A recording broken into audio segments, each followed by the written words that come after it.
Chapter XXI. Several degrees below zero, exploration of the swamp. Region to the southeast, the view of the sea, a conversation concerning the future of the Pacific Ocean. The incessant labor of the infanteria, what will become of this globe, the chase, the swamp of the Tadorns. From this moment Pencroff did not let a day pass without visiting what he called with perfect gravity, his cornfield. And alas, for any insects that ventured there, no mercy would be shown them. Near the end of the month of June, after the interminable rains, the weather became decidedly cold, and on the 29th, a Fahrenheit thermometer would certainly have stood at only 20 degrees above zero. The next day, the 30th of June, the day which corresponds to the 3lst of December in the Northern Hemisphere, was a Friday. Neb said the year ended on an unlucky day, but Pencroff answered that consequently the new year began on a lucky one, which was more important. At all events, it began with a very cold snap. Ice accumulated at the mouth of the Mersey, and the whole surface of the lake was soon frozen over. Fresh firewood had continually to be procured. Pencroff had not waited for the river to freeze to convey enormous loads of wood to their destination. The current was a tireless motor, and conveyed the floating wood until the ice froze around it. To the fuel, which the forest so plentifully furnished, were added several cartloads of coal, which they found at the foot of the spurs of Mount Franklin. The powerful heat from the coal was thoroughly appreciated in a temperature which on the 4th of July fell to 8 degrees above zero. A second chimney had been set up in the dining room, where they all worked together. During this cold spell Cyrus Smith could not be thankful enough that he had conducted to Granite House a small stream of water from Lake Grant. Taken below the frozen surface, then conducted through the old weir, it arrived unfrozen at the interior reservoir, which had been dug at the angle of the storehouse, and which, when too full, emptied itself into the sea.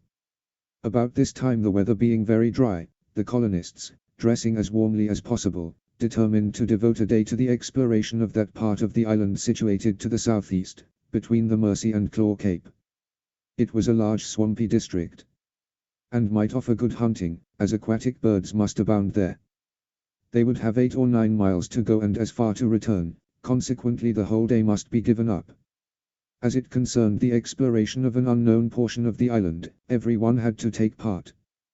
Therefore, on the 5th of July, at 6 o'clock in the morning, before the sun had fairly risen, the whole party, armed with spears, snares, bows and arrows, and furnished with enough provisions for the day, started from Granite House, preceded by Top, who gambled before them.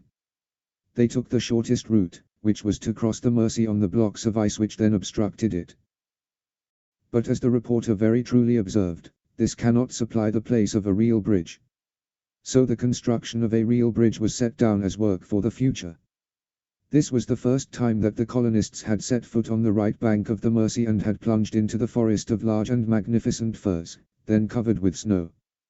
But they had not gone half a mile when the barking of Top frightened from a dense thicket where they had taken up their abode, a whole family of quadrupeds. "Why, they look like foxes," said Herbert, when he saw them scampering quickly away. And they were foxes, but foxes of enormous size. They made a sort of bark which seemed to astonish Top, for he stopped in his chase and gave these swift animals time to escape. The dog had a right to be surprised, for he knew nothing of natural history, but by this barking, the greyish-red color of their hair, and their black tails, which ended in a white tuft, these foxes had betrayed their origin. So Herbert gave them without hesitation their true name of culpo. These culpo are often met with in Chile, in the St. Malo group, and in all those parts of America lying between the 30th and 40th parallels. Herbert was very sorry that Top had not caught one of these carnivora. "Can we eat them?" asked Pencroff, who always considered the fauna of the island from that special point of view. "No," said Herbert, "but zoologists have not yet ascertained whether the pupil of the eye of this fox is diurnal or nocturnal, or whether the animal would come under the genus canine." Smith could not help smiling at this remark of the boy, which showed thoughtfulness beyond his years. As for the sailor, from the moment these foxes ceased to belong to the edible species, they ceased to interest him. Ever since the kitchen had been established at Granite House he had been saying that precautions ought to be taken against these four-footed plunderers. A fact which no one denied. Having turned Jetsam Point, the party came upon a long reach washed by the sea. It was then 8 o'clock in the morning. The sky was very clear, as is usual in prolonged cold weather, but, warmed by their work, Smith and his companions did not suffer from the sharpness of the atmosphere.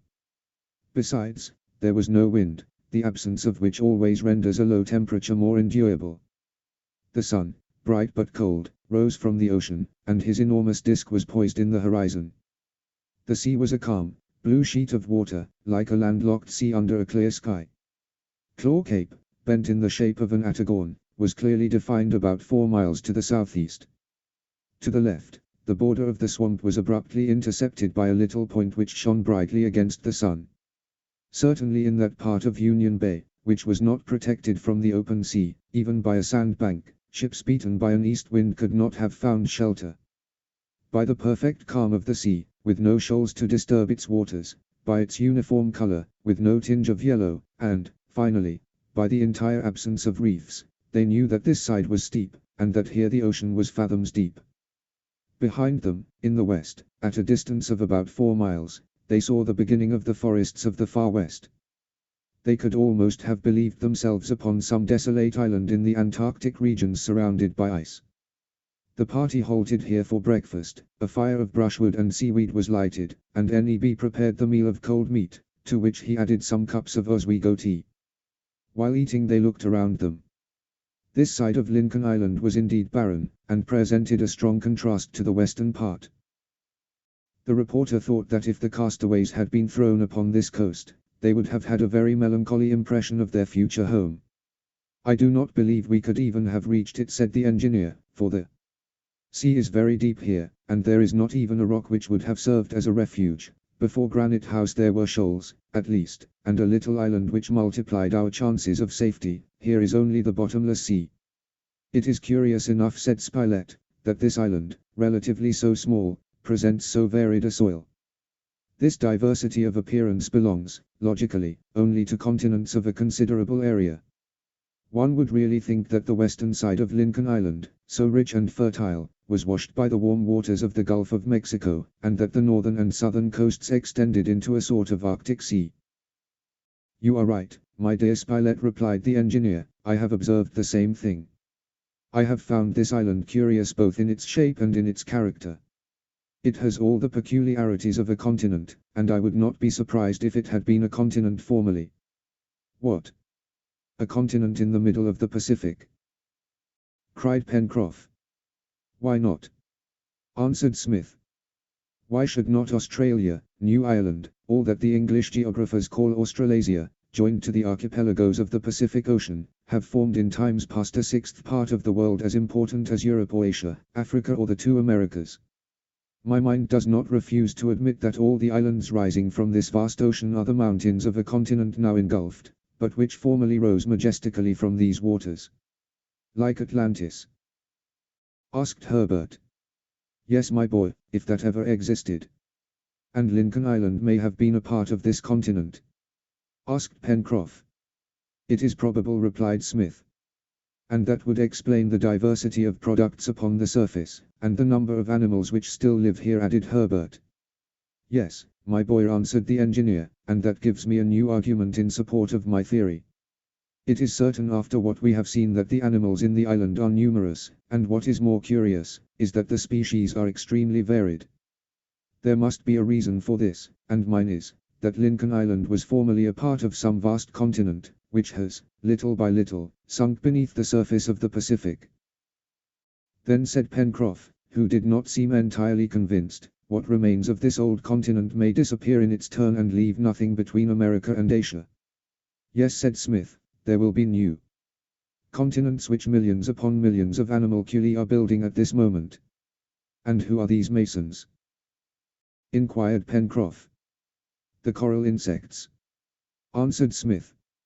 "It is these who have built by their constant labor the island of Clermont-Tonnerre, the atolls and many other coral islands which abound in the Pacific. It takes 47 million of these insects to deposit one particle, and yet with the marine salt which they absorb, and the solid elements of the water which they assimilate, these animalculae produce limestone, and limestone forms those enormous submarine structures whose hardness and solidity is equal to that of granite.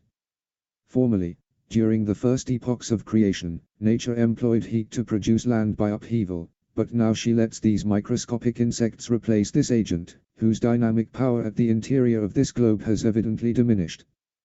This fact is sufficiently proved by the great number of volcanoes actually extinct on the surface of the Earth. I verily believe that century after century, and infusoria after infusoria will change the Pacific someday into a vast continent, which new generations will, in their turn, inhabit and civilize. It will take a long time, said Pencroff. Nature has time on her side, replied the engineer. But what is the good of new continents? Asked Herbert. It seems to me that the present extent of habitable countries is enough for mankind. Now nature does nothing in vain.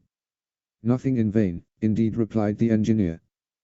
But let us see how we can explain the necessity of new continents in the future, and precisely in these tropical regions occupied by these coral islands. Here is an explanation, which seems to me at least plausible. We are listening, Mr. Smith, replied Herbert. This is my idea. Scientists generally admit that someday the globe must come to an end, or rather the animal and vegetable life will be no longer possible, on account of the intense cold which will prevail. What they cannot agree upon is the cause of this cold. Some think that it will be produced by the cooling of the sun in the course of millions of years, others by the gradual extinction of the internal fires of our own globe, which have a more decided influence than is generally supposed. I hold to this last hypothesis, based upon the fact that the moon is without doubt a refrigerated planet, which is no longer habitable, although the sun continues to pour upon its surface the same amount of heat. If then, the moon is refrigerated, it is because these internal fires, to which like all the stellar world it owes its origin, are entirely extinct. In short, whatever be the cause, our world will certainly someday cool, but this cooling will take place gradually. What will happen then? Why, the temperate zones, at a time more or less distant, will be no more habitable than other polar regions now. Then human, as well as animal life, will be driven to latitudes more directly under the influence of the solar rays. An immense emigration will take place. Europe, Central Asia, and North America will little by little be abandoned, as well as Australasia and the lower parts of South America. Vegetation will follow the human emigration. The flora will move towards the equator at the same time with the fauna. The central parts of South America and Africa will become the inhabited continent. The Laplanders and the Samoids will find the climate of the Polar Sea on the banks of the Mediterranean. Who can tell but that at this epoch, the equatorial regions will not be too small to contain and nourish the population of the globe.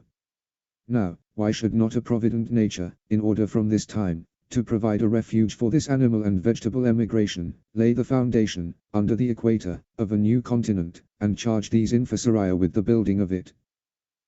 I have often thought of this, my friends, and I seriously believe that, someday, the aspect of our globe will be completely transformed, that after the upheaval of new continents the seas will cover the old ones, and that in future ages some Columbus will discover in the islands of Chimborazo or the Himalaya, or Mount Blanc, all that remains of an America, an Asia, and a Europe.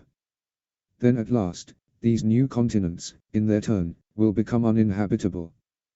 The heat will die out as does the heat from a body whose soul has departed, and life will disappear from the globe, if not forever, at least for a time. Perhaps then our sphere will rest from its changes, and will prepare in death to live again under nobler conditions. But all this, my friends, is with the Creator of all things. From the talking of the work of these infusoria I have been led into too deep a scrutiny of the secrets of the future. My dear Cyrus, said the reporter, these theories are to me prophecies. Some day they will be accomplished. It is a secret with the Almighty, replied Smith. All this is well and good, said Pencroff, who had listened with all his ears. But will you tell me, Mr. Smith, if Lincoln Island has been constructed by these infusoria? No, replied Smith, it is of purely volcanic origin. Then it will probably disappear some day. I hope sincerely we won't be here. No, be easy, Pencroff, we will get away. In the meantime, said Spilett, let us settle ourselves as if forever. It is never worthwhile to do anything by halves. This ended the conversation. Breakfast was over, the exploration continued, and the party soon arrived at the beginning of the swampy district. It was, indeed, a marsh which extended as far as the rounded side forming the southeastern termination of the island, and measuring 20 square miles. The soil was formed of a silicious clay mixed with decayed vegetation. It was covered by confervae, rushes, sedges, and here and there by beds of herbage, thick as a velvet carpet. In many places frozen pools glistened under the sun's rays. Neither rains, nor any river swollen by a sudden increase could have produced this water. One would naturally conclude that this swamp was fed by the infiltration of water through the soil. And this was the fact. It was even to be feared that the air here during hot weather was laden with that miasma which engenders the marsh fever. Above the aquatic herbs on the surface of the stagnant waters, a swarm of birds were flying. A hunter would not have lost a single shot. Wild ducks, teal, and snipe lived there in flocks, and it was easy to approach these fearless creatures. So thick were these birds that a charge of shot would certainly have brought down a dozen of them, but our friends had to content themselves with their bows and arrows. The slaughter was less, but the quiet arrow had the advantage of not frightening the birds, while the sound of firearms would have scattered them to every corner of the swamp. The hunters contented themselves this time with a dozen ducks, with white bodies, cinnamon-colored belts, green heads, wings black, white, and red, and feathered beaks. These Herbert recognized as the tadorns. Top did his share well in the capture of these birds, whose name was given this swampy district. The colonists now had an abundant reserve of aquatic game. When the time should come, the only question would be how to make a proper use of them, and it was probable that several species of these birds would be, if not domesticated, at least acclimated, upon the borders of the lake, which would bring them nearer to the place of consumption. About 5 o'clock in the afternoon, Smith and his companions turned their faces homewards. They crossed Tadorn's Fens, and recrossed the Mersey upon the ice, arriving at Granite House at 8 o'clock in the evening. Chapter XXII. The traps, the foxes, the peccaries, the wind veers to the northwest, the snowstorm, the basket makers. The coldest snap of winter, crystallization of the sugar maple, the mysterious shafts, the projected exploration, the pellet of lead. The intense cold lasted until the 15th of August, the thermometer never rising above the point hitherto observed. When the atmosphere was calm, this low temperature could be easily borne, but when the wind blew, the poor fellows suffered much for want of warmer clothing. Pencroff regretted that Lincoln Island, instead of harboring so many foxes and seals, with no fur to speak of, did not shelter some families of bears. Bears, said he, are generally well dressed, and I would ask nothing better for the winter than the loan of their warm cloaks. But perhaps, said N.E.B., laughing, these bears would not consent to give you their cloak. Pencroff, these fellows are no Saint Martins. We would make them, N.E.B., we would make them, answered Pencroff in a tone of authority. But these formidable carnivora did not dwell on the island, or if they did, had not yet shown themselves. Herbert, Pencroff, and the reporter were constantly at work getting traps on Prospect Plateau and on the borders of the forest. In the sailor's opinion, any animal whatever would be a prize, and rodents or carnivora, whichever these new traps should entice, would be well received at Granite House. These traps were very simple. They were pits dug in the ground and covered with branches and grass, which hid the openings. At the bottom they placed some bait, whose odor would attract the animals. They used their discretion about the position of their traps, choosing places where numerous footprints indicated the frequent passage of quadrupeds. Every day they went to look at them, and at 3 different times during the first few days they found in them specimens of those foxes which had been already seen on the right bank of the Mersey. Pshaw! There are nothing but foxes in this part of the world, said Pencroff, as, for the 3rd time, he drew one of these animals out of the pit. Good for nothing beasts.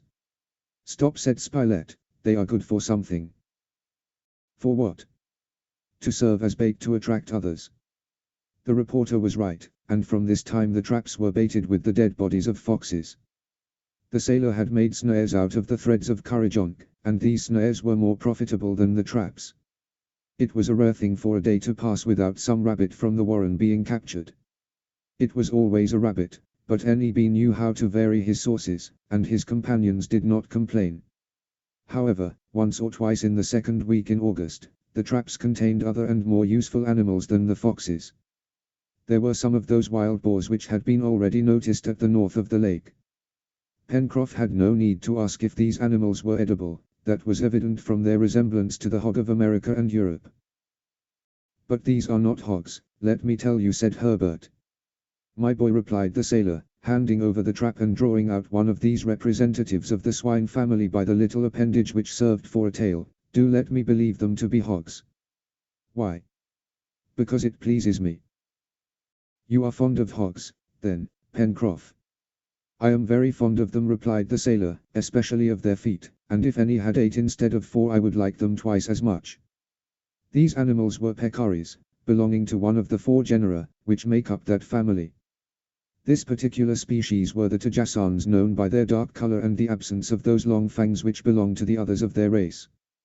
Peccaries generally live in herds, and it was likely that these animals abounded in the woody parts of the island. At all events they were edible from head to foot, and Pencroff asked nothing more. About the 15th of August the weather moderated suddenly by a change of wind to the northwest. The temperature rose several degrees higher, and the vapors accumulated in the air were soon resolved into snow. The whole island was covered with a white mantle, and presented a new aspect to its inhabitants. It snowed hard for several days and the ground was covered 2 feet deep. The wind soon rose with great violence, and from the top of Granite House they could hear the sea roaring against the reefs. At certain angles the wind made eddies in the air, and the snow, forming itself into high whirling columns, looked like those twisting waterspouts which vessels attack with cannon. The hurricane, coming steadily from the northwest, spent its force on the other side of the island, and the eastern lookout of Granite House preserved it from a direct attack. During this snowstorm, as terrible as those of the polar regions, neither Smith nor his companions could venture outside. They were completely housed for 5 days, from the 20th to the 25th of August. They heard the tempest roar through Jacama woods, which must have suffered sadly. Doubtless numbers of trees were uprooted, but Pencroff comforted himself with the reflection that there would be fewer to cut down. "The wind will be woodcutter, let it alone," said he. How fervently now the inhabitants of Granite House must have thanked heaven for having given to them this solid and impenetrable shelter. Smith had his share of their gratitude, but after all, it was nature which had hollowed out this enormous cave, and he had only discovered it. Here all were in safety, the violence of the tempest could not reach them. If they had built a house of brick and wood on Prospect Plateau, it could not have resisted the fury of this hurricane. As for the chimneys, they heard the billows strike them with such violence that they knew they must be uninhabitable, for the sea, having entirely covered their islet, beat upon them with all its force. But here at Granite House, between these solid walls which neither wind nor water could affect, they had nothing to fear. During this confinement the colonists were not idle. There was plenty of wood in the storehouse cut into planks, and little by little they completed their stock of furniture. As far as tables and chairs went they were certainly solid enough, for the material was not spared. This furniture was a little too heavy to fulfill its essential purpose of being easily moved, but it was the pride of Neb and Pencroff, who would not have exchanged it for the handsomest bull. Then the carpenters turned basket makers, and succeeded remarkably well at this new occupation. They had discovered at the northern part of the lake a thick growth of purple osiers. Before the rainy season, Pencroff and Herbert had gathered a good many of these useful shrubs, and their branches, being now well seasoned, could be used to advantage. Their first specimens were rough, but, thanks to the skill and intelligence of the workmen consulting together, recalling the models they had seen, and rivaling each other in their efforts, hampers and baskets of different sizes here soon added to the stock of the colony. The storehouse was filled with them, and Neb set away in special baskets his stock of pistachio nuts and roots of the dragon tree. During the last week in August the weather changed again, the temperature fell a little, and the storm was over. The colonists at once started out. There must have been at least 2 feet of snow on the shore, but it was frozen over the top, which made it easy to walk over. Smith and his companions climbed up Prospect Plateau. What a change they beheld! The woods which they had left in bloom, especially the part nearest to them where the conifers were plenty, were now one uniform color. Everything was white, from the top of Mount Franklin to the coast, forests, prairie, lake, river, beach. The waters of the Mersey ran under a vault of ice, which cracked and broke with a loud noise at every change of tide.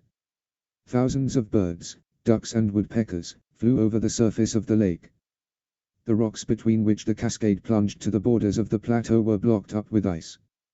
One would have said that the water leaped out of a huge gargoyle, cut by some fantastic artist of the Renaissance. To calculate the damage done to the forest by this hurricane would be impossible until the snow had entirely disappeared. Spilett, Pencroff, and Herbert took this opportunity to look after their traps and had hard work finding them under their bed of snow. There was danger of their falling in themselves, a humiliating thing to be caught in one's own trap. They were spared this annoyance, however, and found the traps had been untouched, not an animal had been caught, although there were a great many footprints in the neighborhood, among others, very clearly impressed marks of claws. Herbert at once classified these carnivora among the cat tribe, a circumstance which justified the engineer's belief in the existence of dangerous beasts on Lincoln Island. Doubtless these beasts dwelt in the dense forests of the far west, but driven by hunger, they had ventured as far as Prospect Plateau. Perhaps they scented the inhabitants of Granite House. "What, exactly, are these carnivora?" asked Pencroff. "They are tigers," replied Herbert. "I thought those animals were only found in warm countries." "In the New World," replied the lad, "they are to be found from Mexico to the pampas of Buenos Aires. Now, as Lincoln Island is in almost the same latitude as La Plata, it is not surprising that tigers are found here." "All right, we will be on our guard," replied Pencroff. In the meantime, the temperature rising, the snow began to melt, it came on to rain, and gradually the white mantle disappeared. Notwithstanding the bad weather, the colonists renewed their stock of provisions, both animal and vegetable. This necessitated excursions into the forest, and thus they discovered how many trees had been beaten down by the hurricane. The sailor and Neb pushed forward with their wagon as far as the coal deposit in order to carry back some fuel. They saw on their way that the chimney of the pottery oven had been much damaged by the storm, at least 6 feet had been blown down. They also renewed their stock of wood as well as that of coal, and the Mersey having become free once more, they employed the current to draw several loads to Granite House. It might be that the cold season was not yet over. A visit had been made to the chimneys also, and the colonists could not be sufficiently grateful that this had not been their home during the tempest. The sea had left undoubted signs of its ravages. Lashed by the fury of the wind from the offing, and rushing over Safety Island, it spent its full force upon these passages, leaving them half full of sand and the rocks thickly covered with seaweed. While Neb, Herbert, and Pencroff spent their time in hunting and renewing their supply of fuel, Smith and Spilett set to work to clear out the chimneys. They found the forge and furnaces almost unhurt, so carefully protected had they been by the banks of sand which the colonists had built around them. It was a fortunate thing that they laid in a fresh supply of fuel, for the colonists had not yet seen the end of the intense cold. It is well known that in the northern hemisphere, the month of February is noted for its low temperature.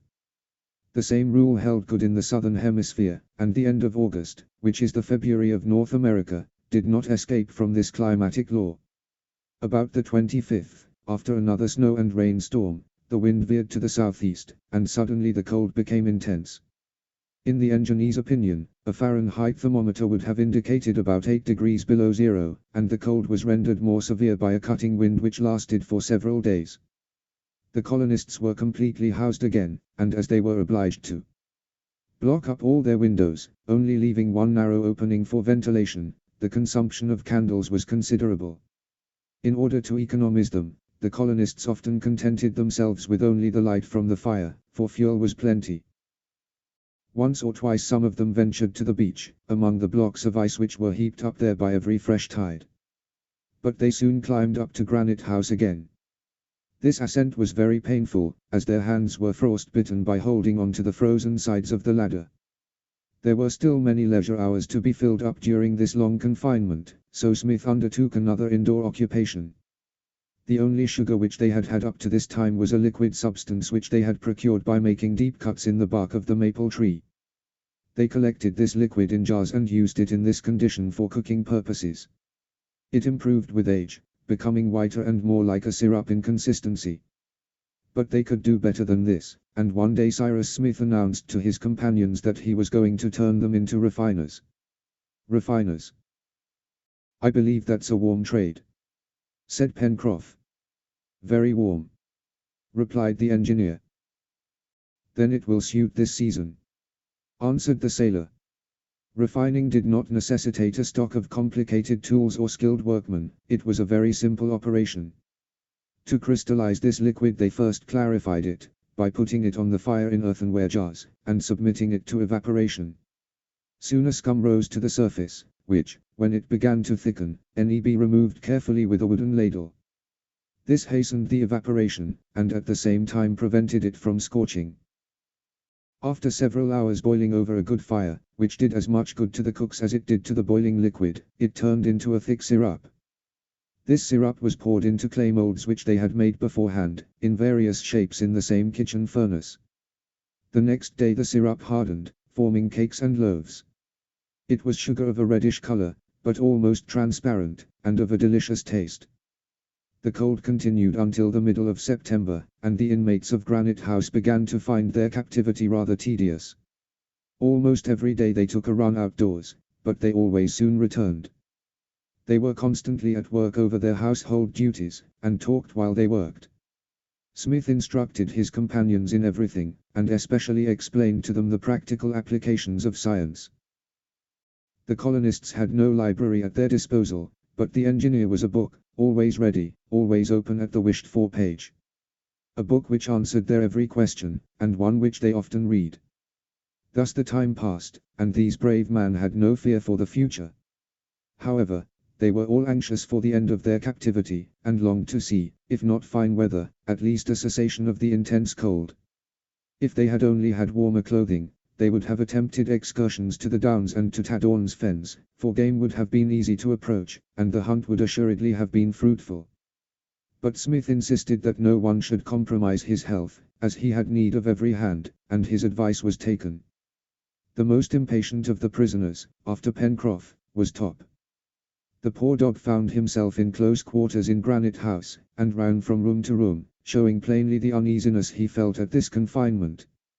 Smith often noticed that whenever he approached the dark well communicating with the sea, which had its opening in the rear of the storehouse, Top whined in a most curious manner, and ran around and around the opening, which had been covered over with planks of wood. Sometimes he even tried to slip his paws under the planks, as if trying to raise them up, and yelped in a way which indicated at the same time anger and uneasiness. The engineer several times noticed this strange behavior, and wondered what there could be in the abyss to have such a peculiar effect upon this intelligent dog. This well, of course, communicated with the sea. Did it then branch off into narrow passages through the rockwork of the island? Was it in communication with other caves? Did any sea monsters come into it from time to time from the bottom of these pits? The engineer did not know what to think, and strange thoughts passed through his mind. Accustomed to investigate scientific truths, he could not pardon himself for being drawn into the region of the mysterious and supernatural, but how explain why Top, the most sensible of dogs, who never lost his time in barking at the moon, should insist upon exploring this abyss with nose and ear, if there was nothing there to arouse his suspicions? Top's conduct perplexed Smith more than he cared to own to himself. However, the engineer did not mention this to anyone but Spilett, thinking it useless to worry his companions with what might be, after all, only a freak of the dog. At last the cold spell was over. They had rain, snow squalls, hailstorms, and gales of wind, but none of these lasted long. The ice thawed and the snow melted, the beach, plateau, banks of the Mersey, and the forest were again accessible. The return of spring rejoiced the inmates of Granite House, and they soon passed all their time in the open air, only returning to eat and sleep. They hunted a good deal during the latter part of September, which led Pencroff to make fresh demands for those firearms which he declared Smith had promised him. Smith always put him off, knowing that without a special stock of tools it would be almost impossible to make a gun which would be of any use to them. Besides, he noticed that Herbert and Spilett had become very clever archers, that all sorts of excellent game, both feathered and furred, agatis, kangaroos, cobayas, pigeons, bustards, wild ducks, and snipe, fell under their arrows, consequently the firearms could wait. But the stubborn sailor did not see it in this light, and constantly reminded the engineer that he had not provided them with guns, and Gideon Spilett supported Pencroff. "If," said he, "the island contains, as we suppose, wild beasts, we must consider how to encounter and exterminate them. The time may come when this will be our first duty." But just now it was not the question of firearms which occupied Smith's mind, but that of clothes. Those which the colonists were wearing had lasted through the winter, but could not hold out till another. What they must have at any price was skins of the carnivora, or wool of the ruminants, and as mouflons, mountain goats, were plenty, they must consider how to collect a flock of them which they could keep for the benefit of the colony. They would also lay out a farmyard in a favorable part of the island, where they could have an enclosure for domestic animals and a poultry yard. These important projects must be carried out during the good weather. Consequently, in view of these future arrangements, it was important to undertake a reconnaissance into the unexplored part of Lincoln Island, to wit, the high forests which extended along the right bank of the Mersey, from its mouth to the end of Serpentine Peninsula. But they must be sure of their weather, and a month must yet elapse before it would be worthwhile to undertake this exploration. While they were waiting impatiently, an incident occurred which redoubled their anxiety to examine the whole island. It was now the 24th of October. On this day Pencroff went to look after his traps which he always kept duly baited. In one of them, he found 3 animals, of a sort welcome to the kitchen. It was a female peccary with her 2 little ones. Pencroff returned to Granite House, delighted with his prize, and, as usual, made a great talk about it. "Now, we'll have a good meal, Mr. Smith," cried he, "and you too, Mr. Spilett, must have some." "I shall be delighted," said the reporter, "but what is it you want me to eat?" "Sucking pig," said Pencroff. "Oh, a suckling pig. To hear you talk one would think you had brought back a stuffed partridge." "Umph," said Pencroff, "so you turn up your nose at my suckling pig." "No," answered Spilett coolly, "provided one does not get too much of them."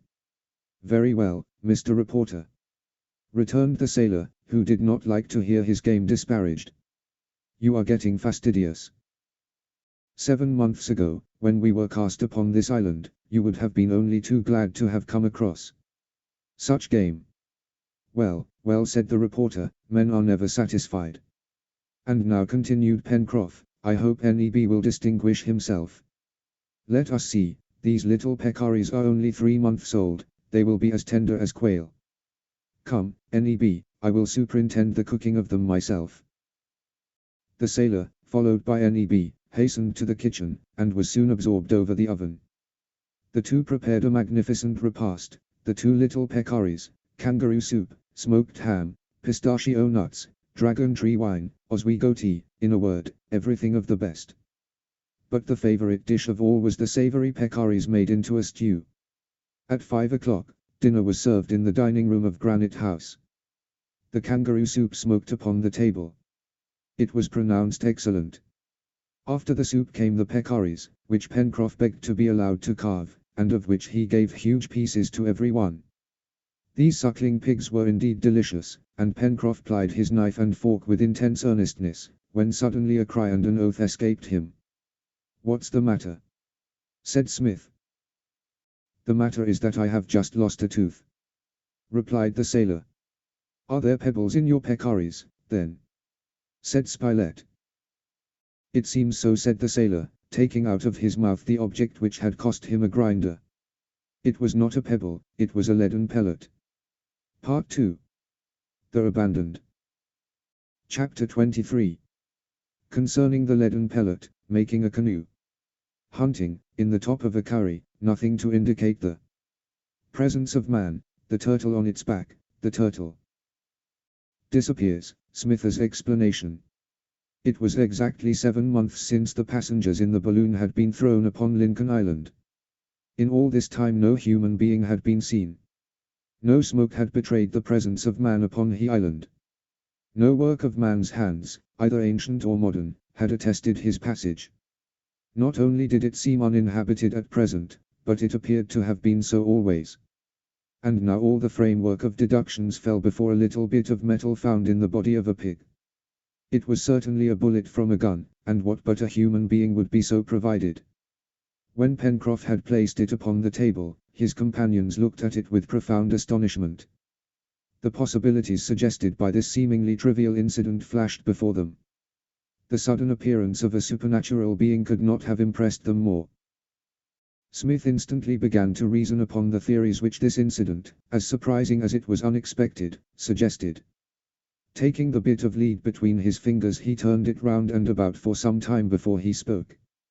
"You are sure, Pencroff," he asked, at length, "that the peccary was hardly 3 months old?" "I'm sure, sir," answered the sailor. "It was sucking its mother when I found it in the ditch." "Well, then, that proves that within 3 months a gun has been fired upon Lincoln Island. And that the bullet has wounded, though not mortally, this little animal," added Spilett. "Undoubtedly," replied Smith, "and now let us see what conclusions are to be drawn from this incident. Either the island was inhabited before our arrival, or men have landed here within 3 months. How these men arrived, whether voluntarily or involuntarily, whether by landing or by shipwreck, cannot be settled at present. Neither have we any means of determining whether they are Europeans or Malays, friends or enemies, nor do we know whether they are living here at present or whether they have gone. But these questions are too important to be allowed to remain undecided." "No!" cried the sailor, springing from the table. "There can be no men besides ourselves on Lincoln Island. Why, the island is not large, and if it had been inhabited, we must have met some one of its people before this. It would, indeed, be astonishing if we had not," said Herbert.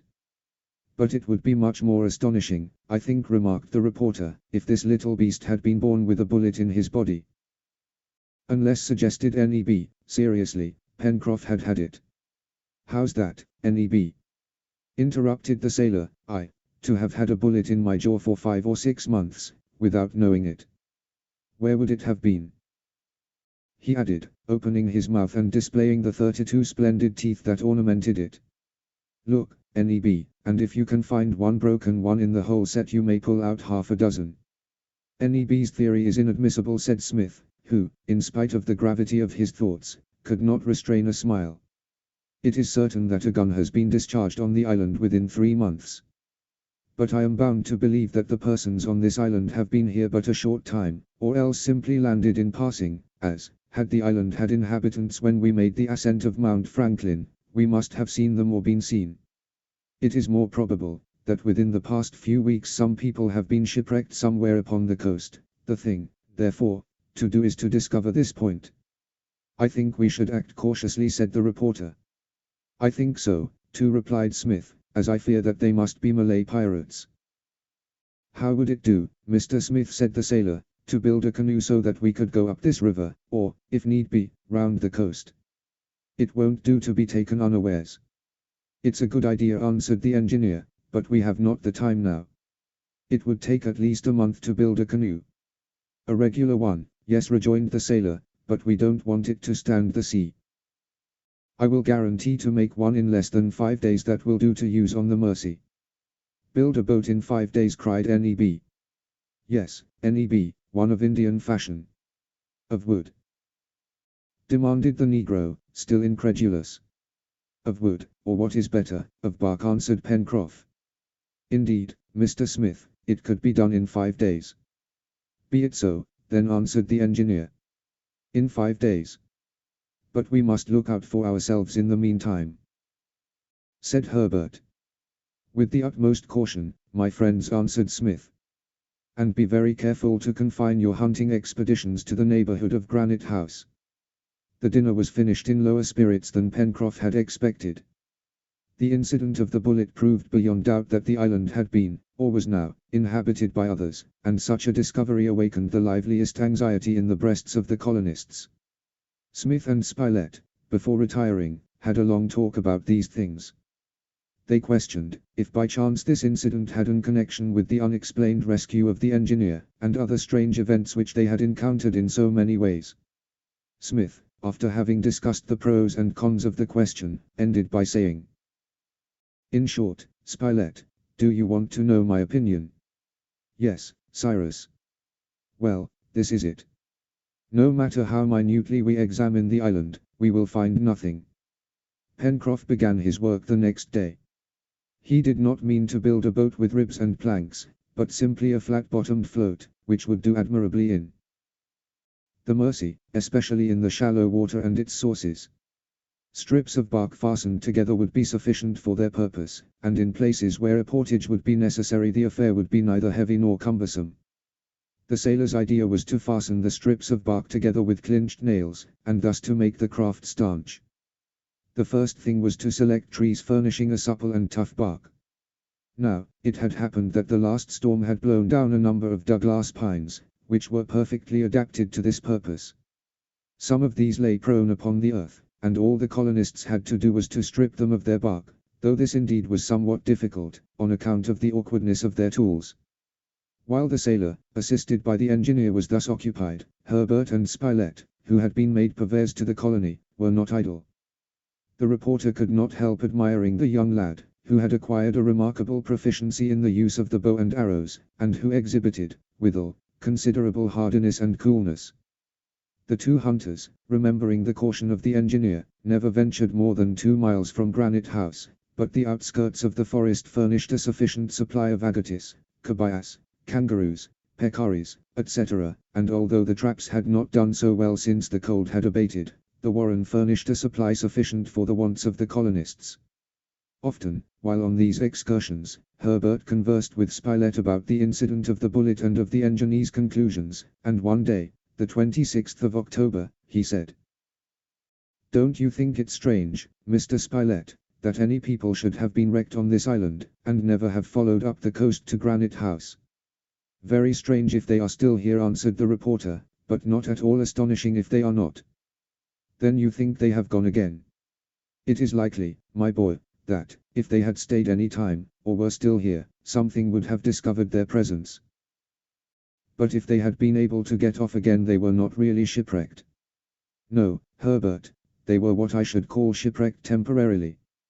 That is, it is possible that they were driven by stress of weather upon the island, without having to abandon their vessel, and when the wind moderated they set out again." "One thing is certain," said Herbert, "and that is, that Mr. Smith has always seemed to dread, rather than to desire, the presence of human beings on our island.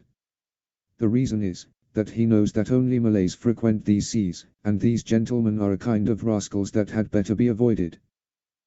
Is it not possible, sir, that sometime we will discover traces of their landing and, perhaps, be able to settle this point?" "It is not unlikely, my boy. An abandoned camp or the remains of a fire, we would certainly notice, and these are what we will look for on our exploration." The hunters, talking in this way, found themselves in a portion of the forest near the Mersey, remarkable for its splendid trees. Among others, were those magnificent conifera, called by the New Zealanders kauris, rising more than 200 feet in height. "I have an idea, Mr. Spilett," said Herbert. "Supposing I climb to the top of one of these kauris, I could see, perhaps, for a good ways." "It's a good idea," answered the other, "but can you climb one of these giants?" "I am going to try, anyhow," exclaimed the boy, springing upon the lower branches of one, which grew in such a manner as to make the tree easy to mount. In a few minutes he was in its top, high above all the surrounding leafage of the forest. From this height, the eye could take in all the southern portion of the island between Claw Cape on the southeast and Reptile Promontory on the southwest. To the northwest rose Mount Franklin, shutting out more than 1/4 of the horizon. But Herbert, from his perch, could overlook the very portion of the island which was giving, or had given, refuge to the strangers whose presence they suspected. The lad looked about him with great attention, first towards the sea, where not a sail was visible, although it was possible that a ship, and especially one dismasted, lying close in to shore, would be concealed from view by the trees which hid the coast. In the woods of the far west nothing could be seen. The forest formed a vast impenetrable dome many miles in extent, without an opening or glade. Even the course of the Mersey could not be seen, and it might be that there were other streams flowing westward, which were equally invisible. But, other signs failing, could not the lad catch in the air some smoke that would indicate the presence of man? The atmosphere was pure, and the slightest vapor was sharply outlined against the sky. For an instant Herbert thought he saw a thin film rising in the west, but a more careful observation convinced him that he was mistaken. He looked again, however, with all care, and his sight was excellent. No, certainly, it was nothing. Herbert climbed down the tree, and he and the reporter returned to Granite House. There Smith listened to the lad's report without comment. It was plain he would not commit himself until after the island had been explored. 2 days later, the 28th of October, another unaccountable incident happened. In strolling along the beach, 2 miles from Granite House, Herbert and Neb had been lucky enough to capture a splendid specimen of the Chloniomydas, green turtle, whose carapace shone with emerald reflections. Herbert had caught sight of it moving among the rocks towards the sea. "Stop him, Neb, stop him!" he cried. Neb ran to it. "It's a fine animal," said Neb, "but how are we going to keep it?" "That's easy enough, Neb. All we have to do is to turn it on its back, and then it cannot get away. Take your spear and do as I do." The reptile had shut itself in its shell, so that neither its head nor eyes were visible, and remained motionless as a rock. The lad and the Negro placed their spears underneath it, and, after some difficulty, succeeded in turning it over. It measured 3 feet in length, and must have weighed at least 400 pounds. "There, that will please Pencroff," cried Neb. Indeed, the sailor could not fail to be pleased, as the flesh of these turtles, which feed upon eel grass, is very savory. "And now what can we do with our game?" asked Neb. "We can't carry it to Granite House." "Leave it here, since it cannot turn back again," answered Herbert, "and we will come for it with the cart." Neb agreed, and Herbert, as an extra precaution, which the Negro thought useless, propped up the reptile with large stones. Then the two returned to Granite House, following the beach, on which the tide was down. Herbert, wishing to surprise Pencroff, did not tell him of the prize which was lying on its back upon the sand, but 2 hours later Neb and he returned with the cart to where they had left it, and the splendid specimen of Chloniomydas was not there. The two looked about them. Certainly, this was where they had left it. Here were the stones he had used, and, therefore, the lad could not be mistaken. "Did the beast turn over, after all?" asked Neb. "It seems so," replied Herbert, puzzled, and examining the stones scattered over the sand. "Pencroff will be disappointed. And Mr. Smith will be troubled to explain this," thought Herbert. "Well," said Neb, who wished to conceal their misadventure, "we won't say anything about it." "Indeed, we will tell the whole story," answered Herbert. And taking with them the useless cart, they returned to Granite House. At the shipyard they found the engineer and the sailor working together. Herbert related all that happened. "You foolish fellows," cried the sailor, "to let at least 50 pounds of soup escape." "But, Pencroff," exclaimed Neb, "it was not our fault that the reptile got away. Haven't I told you we turned it on its back?" "Then you didn't turn it enough," calmly asserted the stubborn sailor. "Not enough," cried Herbert, and he told how he had taken care to prop the turtle up with stones. "Then it was a miracle," exclaimed Pencroff. "Mr. Smith," asked Herbert, "I thought that turtles once placed on their backs could not get over again, especially the very large ones." "That is the fact," answered Smith. "Then how did it? How far off from the sea did you leave this turtle?" asked the engineer, who had stopped working and was turning this incident over in his mind. "About 15 feet," answered Herbert. "And it was low water?" "Yes, sir." "Well," responded the engineer, "what the turtle could not do on land, he could do in water. When the tide rose over him he turned over, and tranquilly paddled off." "How foolish we are," cried Neb. "That is just what I said you were," answered Pencroff. Smith had given this explanation, which was doubtless admissible, but was he himself satisfied with it? He did not venture to say that. Chapter XV. Trial of the canoe, a wreck on the shore, the tow. Jetsam Point, inventory of the box, what Pencroff wanted, a Bible, a verse from the Bible. On the 29th of October the canoe was finished. Pencroff had kept his word, and had built, in 5 days, a sort of bark shell, stiffened with flexible crejimber rods. A seat at either end, another midway to keep it open, a gunwale for the thole pins of a pair of oars, and a paddle to steer with, completed this canoe, which was 12 feet in length, and did not weigh 200 pounds. "Hurrah!" cried the sailor, quite ready to applaud his own success. "With this we can make the tour of the world," suggested Spilett. "No, but of the island. Some stones for ballast, a mast in the bow, with a sail which Mr. Smith will make some day, and away we'll go. But now let us try our new ship, for we must see if it will carry all of us." The experiment was made. Pencroff, by a stroke of the paddle, brought the canoe close to the shore by a narrow passage between the rocks, and he was confident that they could at once make a trial trip of the craft by following the bank as far as the lower point where the rocks ended. As they were stepping in, Neb cried, "But your boat leaks, Pencroff." "Oh, that's nothing," Neb answered the sailor. "The wood has to drink. But in 2 days it will not show, and there will be as little water in our canoe as in the stomach of a drunkard. Come, get in." They all embarked, and Pencroff pushed off. The weather was splendid, the sea was as calm as a lake, and the canoe could venture upon it with as much security as upon the tranquil current of the Mersey. Neb and Herbert took the oars, and Pencroff sat in the stern with the paddle as steersman. The sailor crossed the channel, and rounded the southern point of the islet. A gentle breeze was wafted from the south. There were no billows, but the canoe rose and fell with the long undulations of the sea, and they rowed out half a mile from the coast so as to get a view of the outline of Mount Franklin.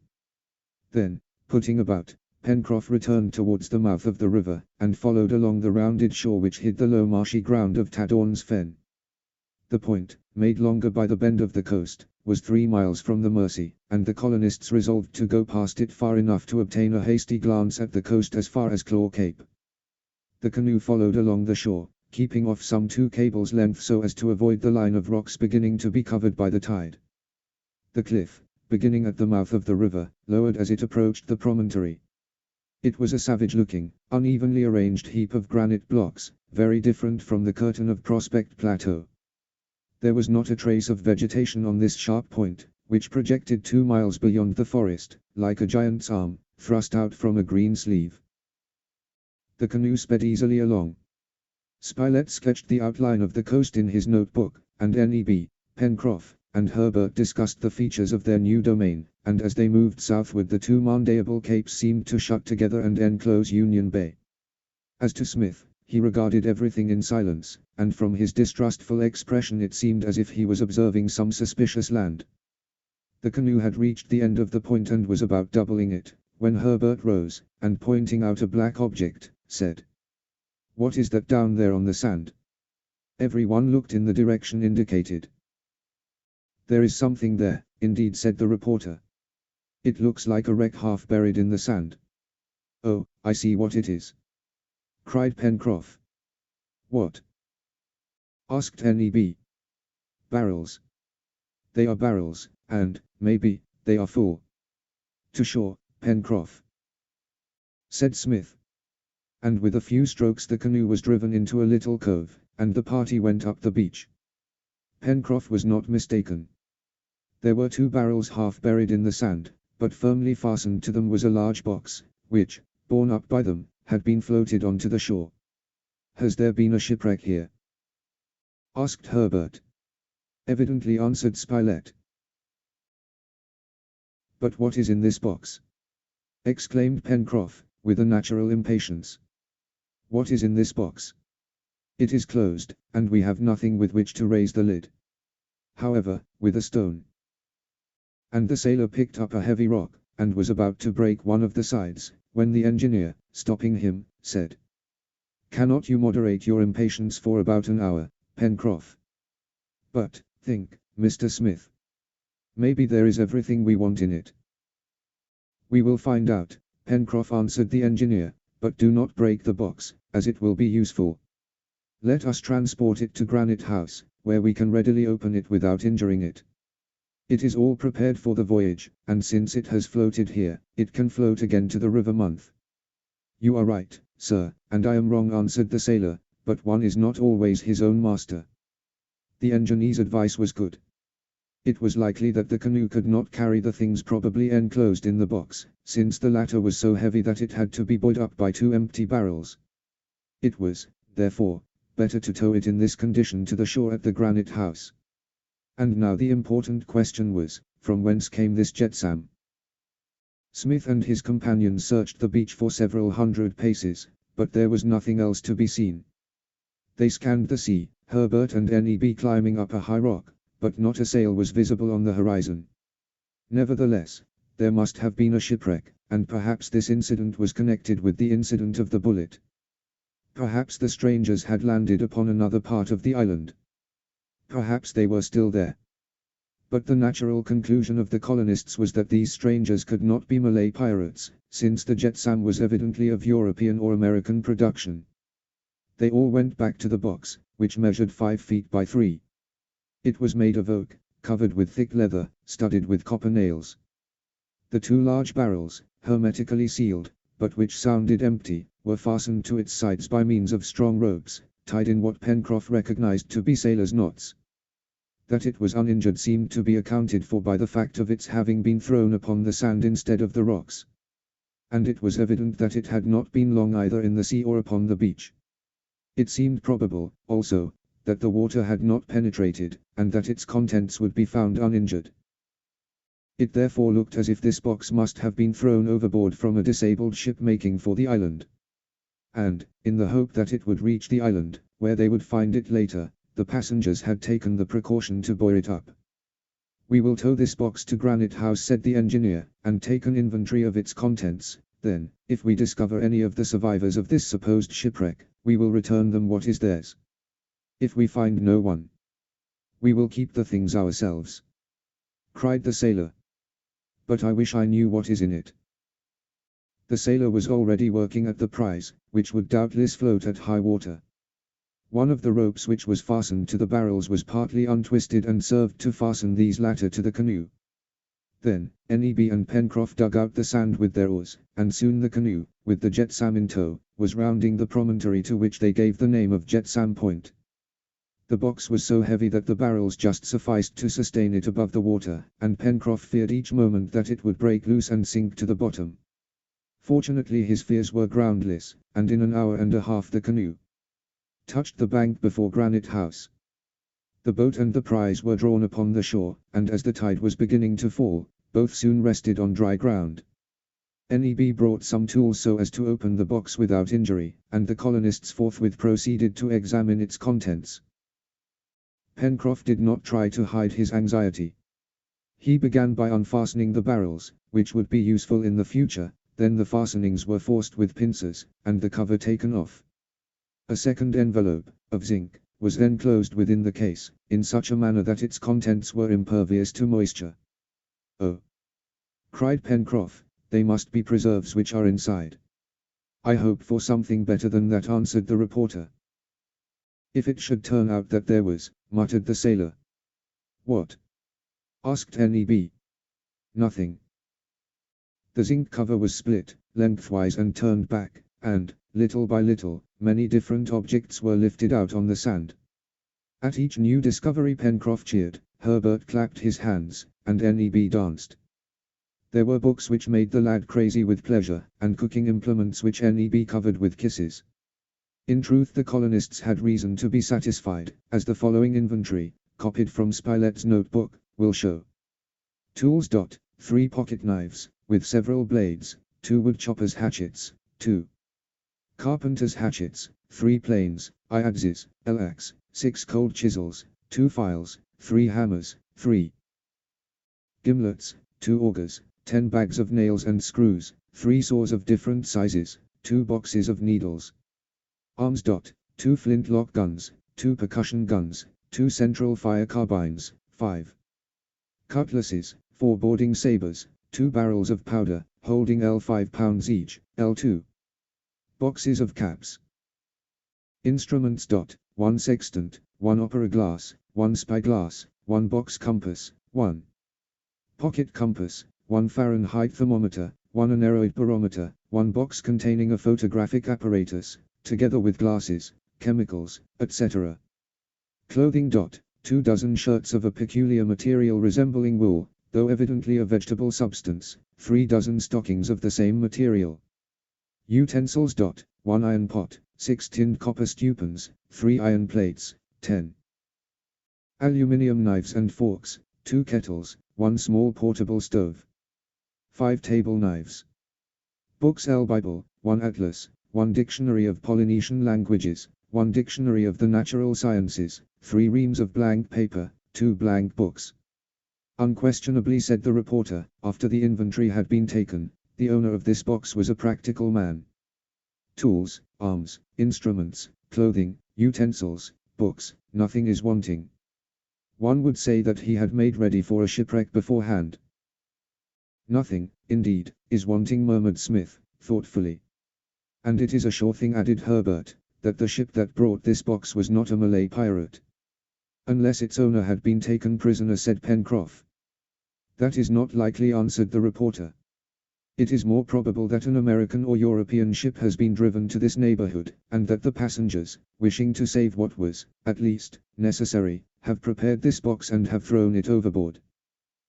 And do you think so, Mr. Smith? Asked Herbert. Yes, my boy, answered the engineer, that might have been the case. It is possible that, anticipating a shipwreck, this chest has been prepared, so that it might be found again on the coast. But the photographic apparatus? Observed the sailor incredulously. As to that, answered the engineer, I do not see its use. What we, as well as any other shipwrecked person, would have valued more, would have been a greater assortment of clothing and more ammunition. But have none of these things any mark by which we can tell where they came from? Asked Spilett. They looked to see. Each article was examined attentively, but, contrary to custom, neither books, instruments, nor arms had any name or mark. Nevertheless, they were in perfect order, and seemed never to have been used. So also with the tools and utensils, everything was new, and this went to prove that the things had not been hastily thrown together in the box, but that their selection had been made thoughtfully and with care. This, also, was evident from the zinc case, which had kept everything watertight, and which could not have been sodded in a moment. The 2 dictionaries and the Bible were in English, and the latter showed that it had been often read. The atlas was a splendid work, containing maps of every part of the world, and many charts laid out on Mercator's projection. The nomenclature in this book was in French, but neither in it, nor in any of the others, did the name of the editor or publisher appear. The colonists, therefore, were unable to even conjecture the nationality of the ship that had so recently passed near them. But no matter where it came from, this box enriched the party on Lincoln Island. Until now, in transforming the products of nature, they had created everything for themselves, and had succeeded by their own intelligence. Did it not now seem as if Providence had intended to reward them by placing these divers products of human industry in their hands? Therefore, with one accord, they all rendered thanks to heaven. Nevertheless, Pencroff was not entirely satisfied. It appeared that the box did not contain something to which he attached an immense importance, and as its contests lessened, his cheers had become less hearty, and when the inventory was closed, he murmured, "That's all very fine, but you see there is nothing for me here." "Why, what did you expect, Pencroff?" exclaimed Neb. "A half-pound of tobacco," answered the sailor, "and then I would have been perfectly happy." The discovery of this jetsam made the thorough exploration of the island more necessary than ever. It was, therefore, agreed that they should set out early the next morning, proceeding to the western coast via the Mersey. If anyone had been shipwrecked on that part of the island, they were doubtless without resources, and help must be given them at once. During the day the contents of the box were carried to Granite House and arranged in order in the Great Hall. And that evening, the 29th of October, Herbert before retiring asked Mr. Smith to read some passages from the Bible. "Gladly," answered the engineer, taking the sacred book in his hands, when Pencroff, checking him, said, "Mr. Smith, I am superstitious. Open the book at random and read the first verse which you meet with. We will see if it applies to our situation." Smith smiled at the words of the sailor, but yielding to his wishes he opened the Bible where the marker lay between the leaves. Instantly his eye fell upon a red cross made with a crane, opposite the 8th verse of the 7th chapter of St. Matthew. he read these words. For every one that asketh, receiveth, and he that seeketh, findeth. Chapter XXV. The departure, the rising tide, elms and other trees. Different plants, the kingfisher, appearance of the forest, the gigantic eucalypti, why they are called fever trees, monkeys, the waterfall, encampment for the night. The next day, the 30th of October, everything was prepared for the proposed exploration, which these last events had made so necessary. Indeed, as things had turned out, the colonists could well imagine themselves in a condition to give, rather than to receive, help. It was agreed that they ascend the Mersey as far as practicable. They would thus be able to transport their arms and provisions a good part of the way without fatigue. It was also necessary to think, not only of what they now carried, but of what they might perhaps bring back to Granite House. If, as all thought, there had been a shipwreck on the coast, they would find many things they wanted on the shore, and the cart would doubtless have proved more convenient than the canoe. But the cart was so heavy and unwieldy that it would have been too hard work to drag it, which fact made Pencroff regret that the box had not only held his half-pound of tobacco, but also a pair of stout New Jersey horses, which would have been so useful to the colony. The provisions, already packed by Neb, consisted of enough dried meat, beer, and fermented liquor to last them for the 3 days which Smith expected they would be absent.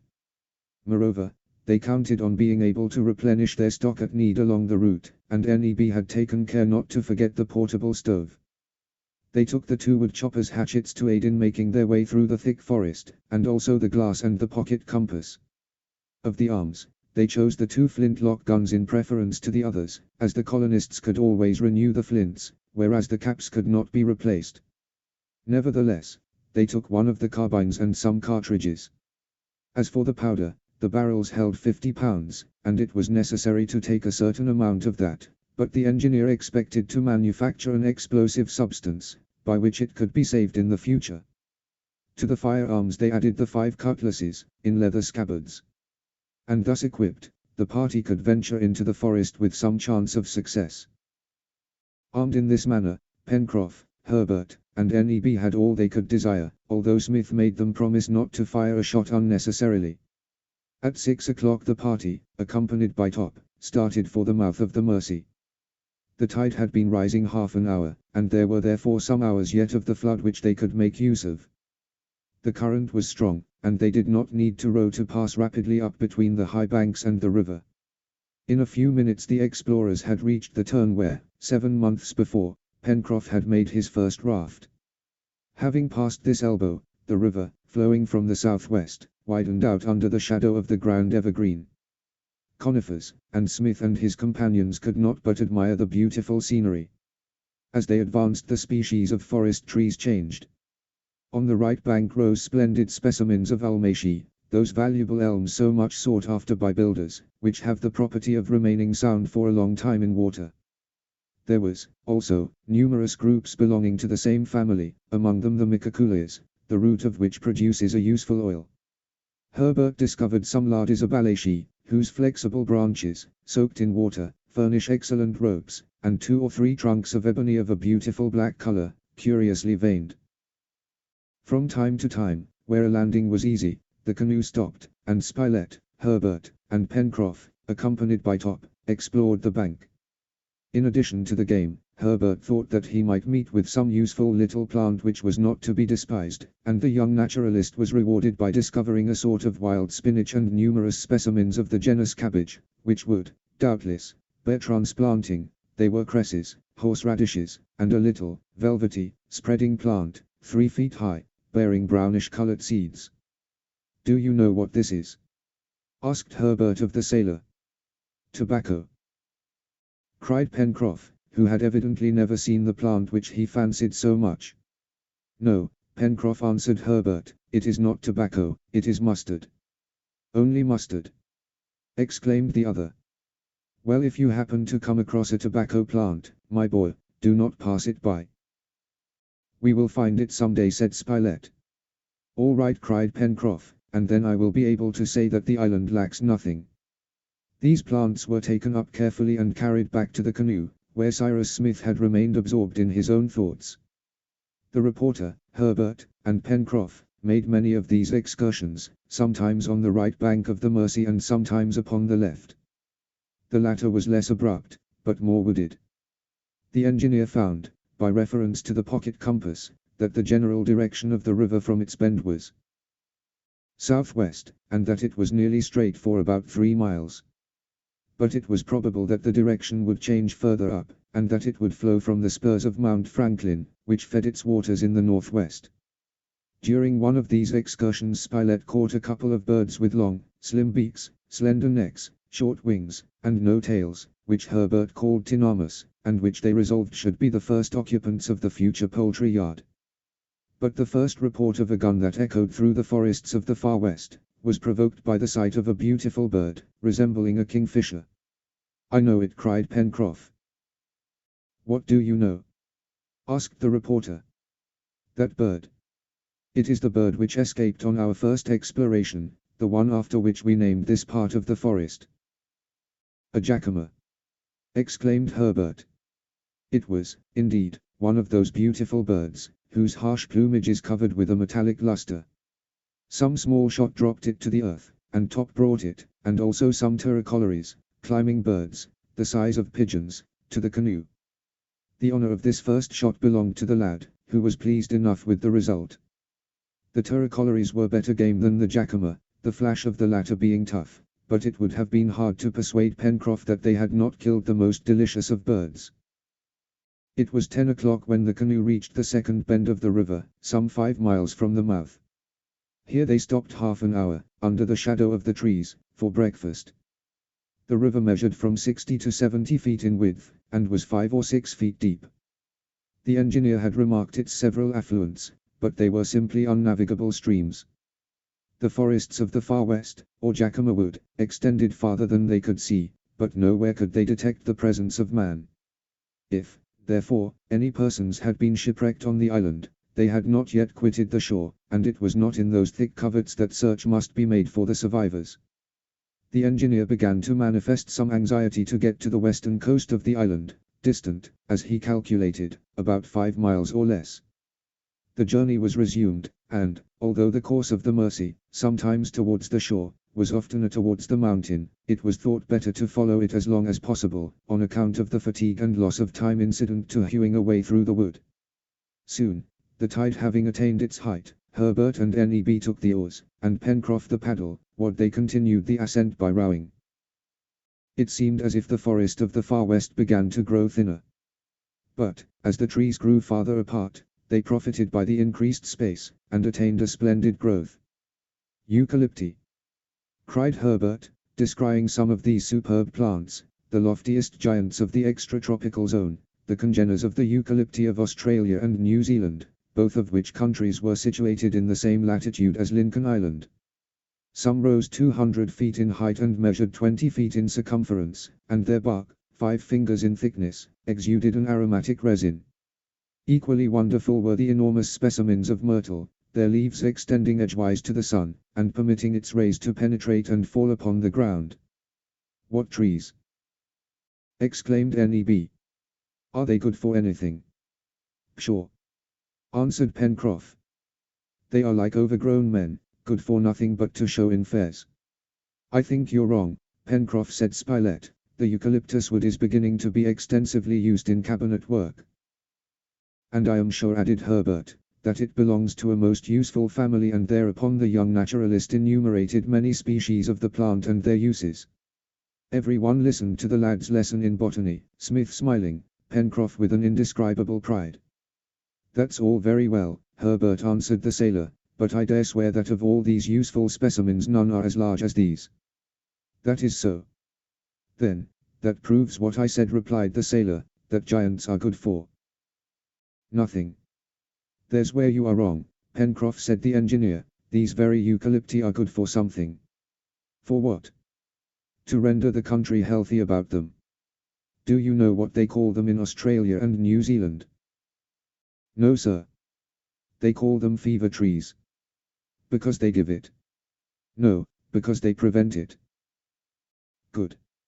I shall make a note of that," said the reporter. Note then, my dear Spilett, that it has been proved that the presence of these trees neutralizes marsh miasmas. They have tried this natural remedy in certain unhealthy parts of Europe and northern Africa, with the best results. And there are no intermittent fevers in the region of these forests, which is a fortunate thing for us colonists of Lincoln Island. What a blessed island! Cried Pencroff. It would lack nothing, if it was not. That will come, Pencroff, we will find it, answered the reporter, but now let us attend to our work and push on as far as we can get with the canoe. They continued on through the woods 2 miles further, the river becoming more winding, shallow, and so narrow that Pencroff pushed along with a pole. The sun was setting, and, as it would be impossible to pass in the darkness through the 5 or 6 miles of unknown woods which the engineer estimated lay between them and the coast, it was determined to camp wherever the canoe was obliged to stop. They now pushed on without delay through the forest, which grew more dense, and seemed more inhabited, because, if the sailor's eyes did not deceive him, he perceived troops of monkeys running among the underbrush. Sometimes, 2 or 3 of these animals would halt at a distance from the canoe and regard its occupants, as if, seeing men for the first time, they had not then learned to fear them. It would have been easy to have shot some of these quadrumanes, but Smith was opposed to the useless slaughter. Pencroff, however, looked upon the monkey from a gastronomic point of view, and, indeed, as these animals are entirely herbivorous, they make excellent game, but since provisions abounded, it was useless to waste the ammunition. Towards 4 o'clock the navigation of the Mercy became very difficult, its course being obstructed by rocks and aquatic plants. The banks rose higher and higher, and, already, the bed of the stream was confined between the outer spurs of Mount Franklin. Its sources could not be far off, since the waters were fed by the southern watershed of that mountain. Before a quarter of an hour we will have to stop, sir, said Pencroff. Well, then, we will make a camp for the night. How far are we from Granite House? Asked Herbert. About 7 miles, counting the bends of the river, which have taken us to the northwest. Shall we keep on? Asked the reporter. Yes, as far as we can get, answered the engineer. Tomorrow, at daylight, we will leave the canoe, and traverse, in 2 hours I hope, the distance which separates us from the coast, and then we will have nearly the whole day in which to explore the shore. Push on, cried Pencroff. Very soon the canoe grated on the stones at the bottom of the river, which was not more than 20 feet wide. A thick mass of verdure overhung and descended the stream, and they heard the noise of a waterfall, which indicated that some little distance further on there existed a natural barrier. And, indeed, at the last turn in the river, they saw the cascade shining through the trees. The canoe scraped over the bottom and then grounded on a rock near the right bank. It was 5 o'clock, and the level rays of the setting sun illuminated the little fall.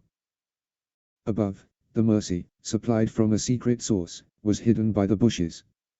The various streams together had made it a river, but here it was but a shallow, limpid brook. They made camp in this lovely spot. Having disembarked, a fire was lighted under a group of micaculias, in whose branches Smith and his companions could, if need be, find a refuge for the night. Supper was soon finished, as they were very hungry, and then there was nothing to do but to go to sleep. But some suspicious growling being heard at nightfall, the fire was so arranged as to protect the sleepers by its flames. Neb and Pencroff kept it lit, and perhaps they were not mistaken in believing to have seen some moving shadows among the trees and bushes, but the night passed without accident, and the next day, the 31st of October, by 5 o'clock all were on foot ready for the start.